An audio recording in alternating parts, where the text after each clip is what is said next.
Have you ever felt like you're trying to sound like someone else when you write?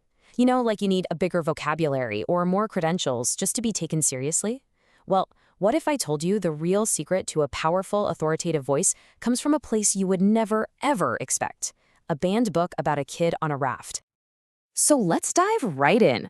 Our story kicks off way back in 1884 with a book that was so disruptive, so real, that it was yanked from library shelves almost the second it was published. Of course, we're talking about Mark Twain's Adventures of Huckleberry Finn. See, while all the other writers of his day were busy crafting these very polite, very proper stories set in fancy drawing rooms, Twain did something absolutely radical. He gave the microphone to a barefoot kid floating down the Mississippi River. And this kid, Huck Finn, he didn't just bend the rules of literature. He completely shattered them. I mean, he spoke in dialect, not proper English. He lied, he stole, all to survive. He questioned everything society said was right and wrong. And then, in the biggest test of all, he chose his friendship with an enslaved man, Jim, over the actual law of the land. And the reaction? Oh, it was immediate. The literary establishment was horrified. They called the book coarse, immoral, just plain trash. Libraries banned it almost instantly. Which, leads us to a pretty huge question. How in the world did a book that all the experts called trash become one of the most important works in American literature? Well, the secret, it turns out, was incredibly simple. Readers recognized the truth. Twain didn't write what was comfortable or polite. He wrote what was real. And by doing that, he proved that true authority doesn't come from polish. It comes from honesty. So, we've seen it in action, but what is this thing, really? Let's actually put a definition to this idea of authentic authority. Here's the key takeaway. Authentic authority isn't about faking someone else's voice. It's the power that comes from honoring your own. It's that raw honesty and clarity that just makes people sit up and say, yeah, I believe this person. So here's the good news. You can just let go of that idea that you need a long list of qualifications or perfectly sculpted sentences. Authentic authority isn't about any of that. It's just about being real. But look, that's way harder than it sounds for a lot of us, right?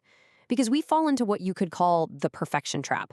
We try so hard to sound professional or smart that we sand away all the interesting bits that make us us.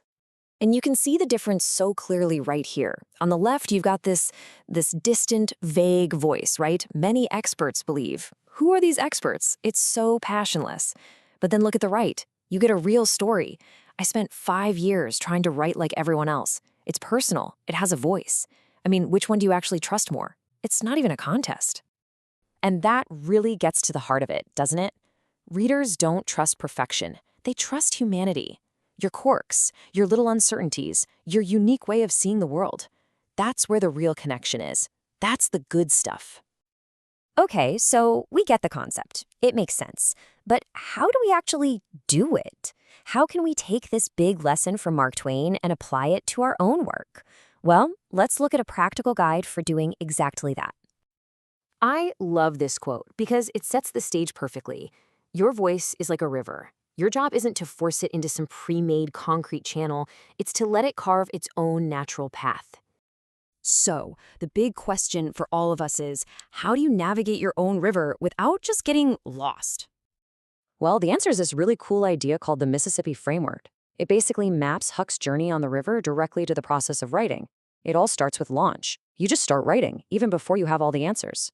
Then you listen, which means trusting your own gut, your own observations. You face conflict by writing through your uncertainty instead of around it. You decide. You take a stand, just like Huck did. And finally, you float. You just let your natural voice carry the story forward. All right, let's bring this all home. Let's turn these big ideas into some concrete, practical steps you can take with your own writing, like today. Here are 6 simple things you can try. First, go look at something you've written and try to spot your false voice. Next, try writing from a place of uncertainty. Explore a question you don't have the answer to yet. Use the word I. It's not arrogant, it builds trust. Then take a small, firm stand on something to practice. Read your work out loud. Seriously, does it actually sound like something you'd say? And finally, embrace your rough edges. They're not bugs, they're features. Because at the end of the day, it all boils down to this one simple truth. Real authority, the kind that people actually listen to, comes from honesty, not from a fancy title or a long list of credentials.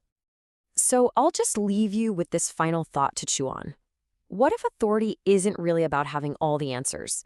What if it's actually about having the courage to show people your process of trying to find them?